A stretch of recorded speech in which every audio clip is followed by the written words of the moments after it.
ये दुख, ये दर्द, ये सब अंदर की बात है। तू इस पिंजरे से बाहर निकल, क्योंकि तेरे अंदर अपने एक हृदय में झांक के देख, एक महान सिकंदर बैठा हुआ है। उस सिकंदर को तू पहचान और मेहनत से, लगन से संघर्ष करना प्रारंभ कर दे, क्योंकि आने वाला है तेरा एग्जाम, आने वाला है तेरा एग्जाम। तुझे प्रत्येक सब्जेक्ट में लाना है अच्छे से अच्छे मार्क्स। और अच्छे मार्क्स कितने होते हैं?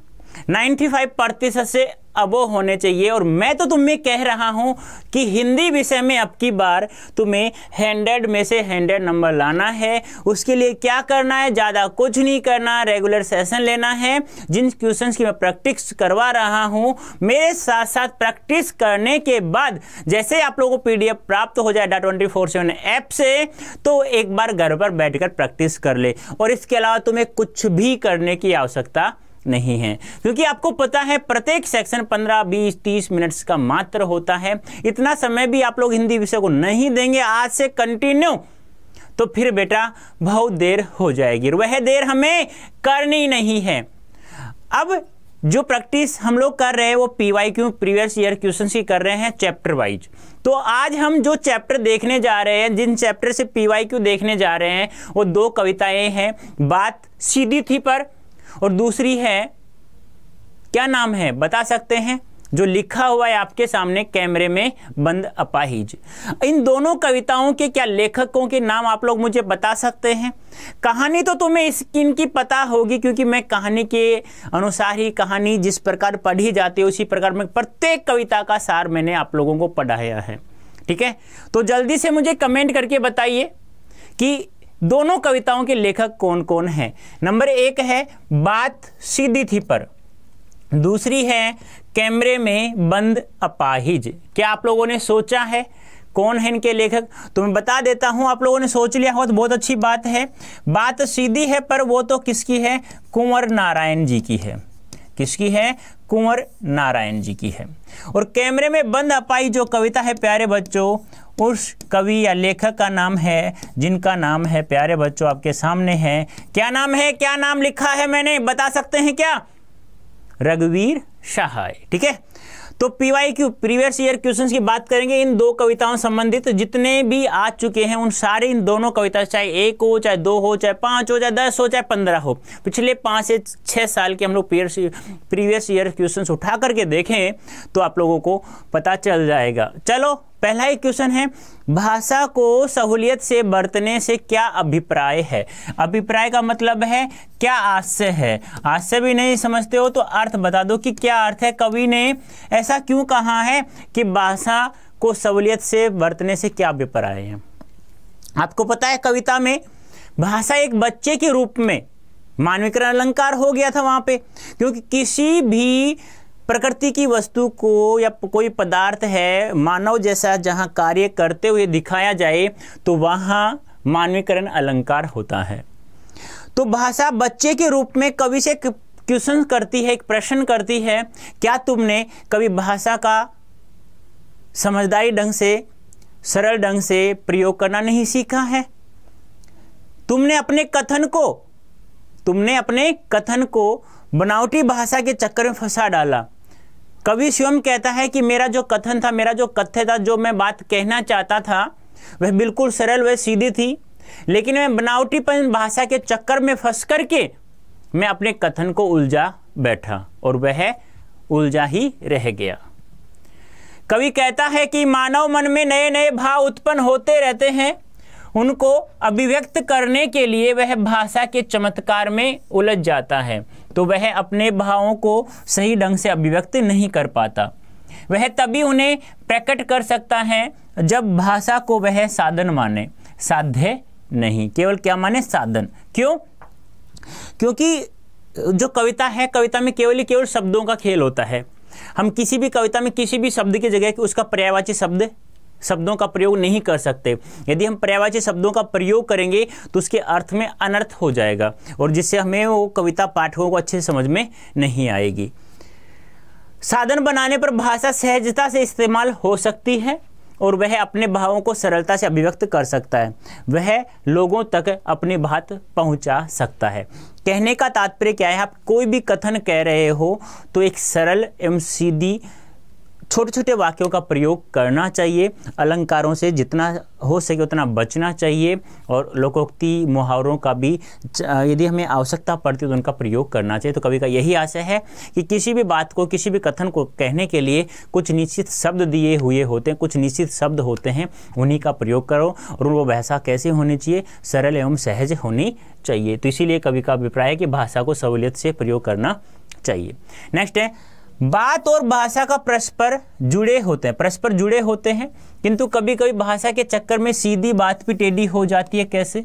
देखो, अभी मैंने कहा मुझे कोई भी बात कहनी है, यानी मान लो आपको कोई बात कहनी है, यानी कि आप कोई मूवी देख के आए 9 से 12 और 12 बजे के बाद यानी 1 बजे घर पहुंच रहे हो, पापा ने कहा कहाँ गए थे इस समय, तो आपके पास शब्द पहले से निश्चित हैं कि हाँ पापा मैं मूवी देखने गया था थिएटर में, फिक्स है ना। तो वही बात है, किसी भी बात को कहने के लिए भाषा के कुछ शब्द निश्चित होते हैं, और जिन शब्दों का आप लोग प्रयोग करते हैं वह भाषा हमेशा कैसी होनी चाहिए, सरल होनी चाहिए। लेकिन अब कवि क्या कह रहा है, कवि कह रहा है कभी कभी कोई सीधी जो बात हमें कहना पड़ रहा है तो हम बात को घुमा फिरा के कहने के चक्कर में, बनावटीपन भाषा के चक्कर में हम लोग उस बात को फंसा बैठते हैं, और वो बात जैसे ही फंस कर बैठ जाती है तो फिर हमें उस बात को समझाने में पाठकों को बहुत दिक्कत आती है, सामने वाले को समझाने में बहुत बड़ी दिक्कत आती है। बात और भाषा परस्पर जुड़े होते हैं, परंतु कभी कभी भाषा के चक्कर में सीधी बात भी टेढ़ी अर्थात तिरछी हो जाती है। इसका कारण है कि वह भाषा का सरल एवं सहज रूप में अर्थात उसके स्वाभाविक रूप में प्रयोग नहीं करता, और वह अपनी भाषा को जटिल या कठिन बना देता है। वह अपने कथ्य को आडंबरपूर्ण या चमत्कारपूर्ण शब्दों से कहने में स्वयं को श्रेष्ठ समझता है, इससे वह अपनी मूल बात को कहने में भी असफल हो जाता है। मानव को यह समझना चाहिए कि प्रत्येक शब्द का अपना एक विशिष्ट अर्थ होता है, भले ही वह समानार्थी या पर्यायवाची हो। भाषा अर्थात शब्दों के चक्कर में उलझकर मनुष्य अपनी मूल बात के भाव को भी खो बैठता है। कहते हैं ना कि एक सत्य को छुपाने के लिए कोई झूठ बोलते हैं, लेकिन उस सत्य को छुपाएंगे ना, झूठ पे झूठ बोलते जाएंगे और फंसते हुए चले जाएंगे, खुद इंसान फंस जाता है। तो वही बात यहाँ है। अब किसी बात को कह रहे हैं तो तुम्हें पता है निश्चित शब्द है मेरे पास, सरल शब्द हैं, लेकिन हम लोग क्या करते हैं कि चलो बहुत अच्छी कविता बनाने के चक्कर में हम लोग उन शब्दों को, कठिन शब्दों का प्रयोग करते हुए उस कविता को कठिन बना देते हैं, और वह बात जो हम कहना चाहते थे तो फिर खुद ही भूल जाते हैं क्या समझाना चाह रहा था, वो कहाँ से निकल रही है। वही बात यहाँ स्पष्ट हो रही है। नेक्स्ट है, कविता में कुछ पंक्तियाँ कोष्टकों में लिख रखी गई है, उन पंक्तियों को लिखो, साथ ही आपकी समझ में इनका क्या औचित्य है, यानी क्या उचित है, यानी कि आपकी नज़रों में क्या लगता है कि ये क्यों रखा गया है। तो ये कहाँ से लिए गए, कविता में कुछ पंक्तियाँ, तो वो पंक्तियाँ कहाँ की हैं, सीधी सी बात है, हम लोग पढ़ क्या रहे हैं पता है आपको, बात सीधी थी, पर पहले स्टार्ट से बात सीधी थी, पर कविता की पंक्तियाँ पढ़ रहे हैं हम लोग। तो कौन कौन सी कविताएं हैं, कौन कौन सी पंक्तियाँ हैं कविता में, वो देख लीजिए। कैमरा दिखाओ इसे बड़ा बड़ा, यानी कि कभी जब उससे जो दूरदर्शन का जो एंकर है वो पूछता है, जो इंटरव्यू ले रहा है, साक्षात्कार ले रहा है उस अपाहिज व्यक्ति से, कहता है कि आप अपाहिज हैं, आप अपाहिज क्यों हैं, क्या आपको अपाहिजपन होना दुख देता है, कितना दुख होता है। तब जब कैमरे को कहता है इशारा करके एंकर कि इसके चेहरे को बड़ा बड़ा करके दिखाओ, जिससे उसका कुछ जो दुखपन है वो हम लोग दिखा सके दर्शकों को। हम खुद इशारे से बताएंगे कि क्या ऐसा, जब वो अपाहिज नहीं बता पाता है तो वो कहता है एंकर क्या हम तुम्हें बताएं क्या इतना दुख होता है, तो आप लोग बताना हाँ, वह अवसर खो देगा। यानी कहने का तात्पर्य क्या है कि तुम अब इस समय नहीं बताया आप अपना दुख, तो यह अवसर है, बहुत अच्छा अवसर है, ये आप लोग खो देंगे, आप खो देंगे। यह प्रश्न पूछा नहीं जाएगा। अब दर्शकों से कहते हैं कि कुछ समय रुक जाइए, हम अपाहिज को रुलाने वाले हैं और उसके साथ में हम आपको भी रुलाने वाले हैं, यह प्रश्न आपसे पूछा नहीं जाएगा। आशा है आप उसे उसकी अपंगता पीड़ा मानेंगे। दर्शकों से किया जा रहा है। कैमरा बस करो, नहीं हुआ रहने दो, पर्दे की कीमत होती है। यानी जब कार्यक्रम सफल होता हुआ दिखाई नहीं दे रहा था, अपाहिज रो नहीं रहा था, और दर्शक भी अब अपाहिज ही नहीं रोएगा, दर्शकों को उसकी पीड़ा दुख का कैसे पता चलेगा। तो वो कहता है कि लाइव दिखाना किसी भी चीज़ को उसमें बहुत ज़्यादा कीमत लगती है, तो कैमरे की बहुत ज़्यादा कीमत होती है, पर्दे की बहुत ज़्यादा कीमत होती है, इसलिए कहा गया है। बस थोड़ी ही कसर रह गई। अब वो अंत में दर्शकों से कहते हैं कि बस थोड़ी सी कसर रह गई, आपको सामाजिक उद्देश्य से पूर्ण कार्य दिखाया गया, आपका बहुत बहुत धन्यवाद, आपने हमारे साथ लाइव जुड़े रहे, आप देखते रहिए, लेकिन थोड़ी सी कसर रह गई। कसर क्या रहेगी? अपाहिज रोया नहीं, और साथ में फिर दर्शक भी नहीं रोए। अब प्यारे बच्चों, आप लोगों से पूछ लिया जाए ये पंक्तियां देखकर भी कि कवि ने इन पंक्तियों क्यों लिखा है। कवि को अपने बात को स्पष्ट करने के लिए इन कोष्ठकों में इन भाषा का, इन शब्दों का प्रयोग करता है। वो इनका प्रयोग क्यों करता है? जिससे वह अपनी बात को पाठकों को अच्छे से समझा सके, बस, और कोई कारण इसका नहीं है।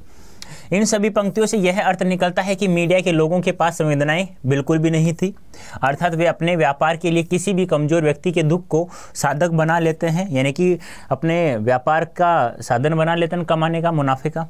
यदि इन पंक्तियों को कवि नहीं लिखता तो कविता का मूल भाव स्पष्ट नहीं हो पाता। इन पंक्तियों से उस अपाहिज व्यक्ति की शारीरिक और मानसिक अपंगता का पता भी चलता है, यानी कि जब तक ये पंक्तियां नहीं लिखता कवि कोष्ठक में, तो हम उसके अर्थ को, कविता के अर्थ को कैसे समझ पाते हैं? नहीं समझ पाते। तो हमें अपनी बात को समझाने के लिए उन्होंने कोष्ठकों में ये बात लिखी है। कैमरे में बंद अपाहिज, अब कविता दूसरी आ गई हमारी, कैमरे में बंद अपाहिज, जिनके लेखक हैं, क्या नाम है, याद है क्या? रघुवीर सहाय। और ये कविता किस काव्य संग्रह से ली गई? अभी लोग भूल गए हैं, ये भी ध्यान रखना, पूछा जा सकता है आप लोगों से कि यह कविता किस काव्य संग्रह से ली गई। और इसी काव्य संग्रह से रघुवीर सहाय जी को साहित्य अकादमी पुरस्कार भी प्राप्त हुआ था। कैमरे में बंद अपाहिज करुणा के मुखौटों में छिपी क्रूरता की कविता है, विचार कीजिए। कैमरे में बंद अपाहिज, तो बताइए जल्दी से।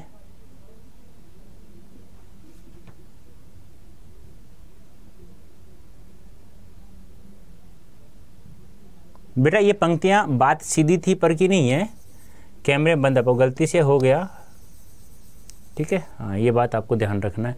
बस ये दो ही क्वेश्चन बनते हैं, बात सीधी थी पर के तो, और ये बनता है, ये कैमरे बंद अपाई से है ये, ठीक है। अब मुखौटे के पीछे छिपी क्रूरता की कविता है, विचार कीजिए। क्योंकि अभी अभी बताया गया ना कि दूरदर्शन के लोग है ना, किसी भी कमज़ोर व्यक्ति की बातों को या कमज़ोर व्यक्ति को अपने व्यापार का साधन बना लेते हैं, उनको नहीं पता होता क्या उस पर बीत रही है। यानी देख लो ना बाप, अपाहिज व्यक्ति को लाते हैं और उनसे बेतुके सवाल करते हैं, क्या तुम अपाहिज हो? अरे तुम्हें दिख रहा है, नालायक को सामने बैठा हुआ है तो अपाहिज है। अब कहता है क्या अपाहिज होना तुम्हें दुख देता है? अरे नालायक, अब मैं अपाहिज, तो सीधा है, तो दौड़ सकता है, मैं नहीं दौड़ सकता, तो दुख तो देगा ही। कितना दुख देता है? कितने बेतुके सवाल हैं, इनका कोई आंसर होगा क्या? यदि वो इतने ही पावरफुल शक्तिमान थे, वो स्टार्ट में कहता है ना कि हम दूरदर्शन बोलेंगे हम पावरफुल हैं, हम सर्वशक्तिमान, वो कहते हैं ना पावरफुल लोग हम लोग। यदि तुम पावरफुल लोग हो तो किसी अच्छे कट्ठे इंसान को लेके आते, फिर उससे पूछते काले आदमी को, और अच्छा हो जा मुस्टंड जैसे अच्छा 6 पैक वाला इंसान हो तो उससे पूछते क्या तुम काले हो? काले को क्या काला बोलोगे तो गुस्सा तो आएगा, गोरे गोरा बोल दो गुस्सा नहीं आएगा, सीधी सी बात है, जमाना ही ऐसा ही है। यह कविता अपने पन की भावना में छिपी क्रूरता को उजागर करती है। सामाजिक उद्देश्यों के नाम पर अपाहिज की पीड़ा को दर्शकों तक पहुंचाया जाता है। यह कार्य ऊपर से करुण भाव को दर्शाता है, परंतु इस कविता का मूल भाव शून्य, संवेदनहीन मीडिया पर व्यंग किया गया है। क्यों व्यंग किस लिए किया गया? क्योंकि उनमें बिल्कुल भी संवेदनशीलता का गुण ही नहीं था, संवेदनहीन हो चुके थे। लोकतंत्र का चौथा स्तंभ कहा जाने वाला मीडिया इसे एक रोचक कार्यक्रम बनाना चाहता है, जिससे उसका यह कार्यक्रम लोगों में लोकप्रिय हो सके। उसे अपंग की पीड़ा से कोई लेना देना नहीं है। यह कविता यह भी दर्शाती है कि जिस प्रकार दूरदर्शन पर दिखाए जाने वाले अनेक कार्यक्रम कारोबारी दबाव के कारण संवेदनशील होने का दिखावा करते हैं, इस तरह यह कविता अपनेपन की भावना से छिपी क्रूरता की सीमा तक पहुंच जाती है। कहने का तात्पर्य क्या है कि मीडिया के लोग अपने टीआरपी बढ़ाने के लिए किसी भी हद तक जा सकते हैं। आप जितने सीरियल देखते हो ना, सीआईडी वगैरह, बहुत सारे मतलब सच नहीं है ये, तुम सोच सच है ये अपने टीआरपी बढ़ाने के लिए ना खुद ही तो एक्सीडेंट करवा देते हैं किसी का, 2-4 शूटर बुलाकर या 2-4 ड्राइवर ऐसे गंदे संदे बुला करके उनको दारू पिलाया, काम करवा दिया उनसे, बस उनको मरवा दिया फिर बाद में। तो वो खुद की टीआरपी बढ़ाने के लिए सब कार्य कर लेते हैं। ये सत्य नहीं है। तुम जो लोग सोचो कि सीआईडी जो चल रहा है वो सत्य है या फलाना, कोई भी XYZ, मैं ये नहीं कह रहा कि सीआईडी गलत है, फलाना ढीका है, उससे मुझे कोई मतलब नहीं है, लेकिन मैं बता रहा हूँ। यानी मीडिया के बारे में व्यंग आजकल तुम्हें पता है सब पैसों के दबाव पर दब जाते हैं, कोई सत्य तो उजागर करता ही नहीं है। तो वही बात यहाँ कवि दर्शाने की कोशिश, और कवि बता रहा है, मैं क्या बताऊँगा भाई, हम समर्थ शक्तिवान और हम एक दुर्बल को लाएंगे, पंक्ति के माध्यम से कवि ने क्या व्यंग किया। यानी कि जब मीडिया के लोग कहते हैं कि हम सौर यानी पावरफुल लोग हैं, यानी कि पैसों की हमारे पास कोई कमी नहीं है, लोगों की हमारे पास कोई कमी नहीं है, तो फिर तुम एक कमजोर व्यक्ति को क्यों ला रहे हो भाई? लाओ ना किसी ताकतवर इंसान को, धनवान वर्ग को लेके आओ, धनवान वर्ग के किसी इंसान को लेके आओ। तो उनके माध्यम से कवि ने क्या व्यंग किया है देख लीजिए। इस पंक्ति के माध्यम से कवि ने यह व्यंग किया है कि मीडिया वाले स्वयं को समर्थवान और शक्तिशाली मानते हैं। वे इतने शक्तिशाली हैं कि वे किसी के दुख को पर्दे पर दिखाकर अच्छा पैसा और लोगों की सहानुभूति युक्त प्रसिद्धि पाते हैं। वे यहाँ एक कमजोर अर्थात अपाहिज व्यक्ति को लोगों के सामने दिखाते हैं ताकि वे अपने चैनल की टीआरपी बढ़ा सके और अच्छा पैसा कमा सके। तो मैंने भी सारी बातें आपको पता है ना, ये जितने भी क्वेश्चन आ रहे हैं सब के आंसर मैं पहले ही तुम्हें एक कहानी के रूप में बता रहा हूँ, बस उसको ध्यान रखना और फिर उसको पढ़ लेना, अपने आप तुम्हें समझ में आ जाएगा। पर्दे पर व्यक्ति की कीमत है कहकर कवि ने पूरे साक्षात्कार के प्रति अपना नजरिया किस रूप में रखा। यानी कि उन्होंने कहा कि ठीक है, अपाहिज अपना दुख दर्द नहीं बता रहा है तो इस कैमरे को हटाइए, क्योंकि लाइव किसी चीज़ को दिखाते हैं तो उस पर्दे पर किसी चीज़ को रखते हैं। जैसे कि मान लो मैं हूँ, अब मैं किसी व्यक्ति को ला रहा हूँ, उसका इंटरव्यू ले रहा हूँ, वो बात का जवाब ही नहीं दे रहा, तो मैं लाइव दिखा रहा हूँ, पर तो पर्दे पर लाइव दिखाते हैं किसी चीज़ को तो बहुत सारा पैसा लगता है, बहुत सारे लोग कार्य करते हैं, बहुत कुछ लाइट का वगैरह का, उनको इंसान जितने कार्यक्रम सबका पैसा तो लगता है बहुत ज़्यादा। तो वही बात है, तो उनका कार्यक्रम कब सफल होता? जब कमज़ोर व्यक्ति, अपाहिज व्यक्ति रो लेता और उसके साथ साथ वह अपना दुख बताता और उसके साथ साथ कौन रोते? दर्शक। तो उनका कार्यक्रम सफल हो जाता, टीआरपी के माध्यम से वो फिर अच्छा पैसा कमा लेते थे। तो वो यहाँ पर हुआ नहीं। कवि इस पंक्ति के माध्यम से कहना चाहता है कि मीडिया के लोग सहानुभूति युक्त प्रसिद्धि प्राप्त करना चाहते हैं। वे चाहते हैं कि अपाहिज व्यक्ति के साथ साथ दर्शक भी रोने लगे। कैसे सहानुभूति कैसे प्राप्त करना चाहता है कि अपाहिज व्यक्ति कह देगा कि मुझे बहुत ज़्यादा दुख है, मुझे इतनी सारी प्रॉब्लम्स हैं, तो दर्शक सोचते हैं यार वास्तव में यार इस अपाहिज को बहुत सारा दुख है, तो उसके प्रति वो सहानुभूति प्रकट करते, उनकी टीआरपी बढ़ जाती।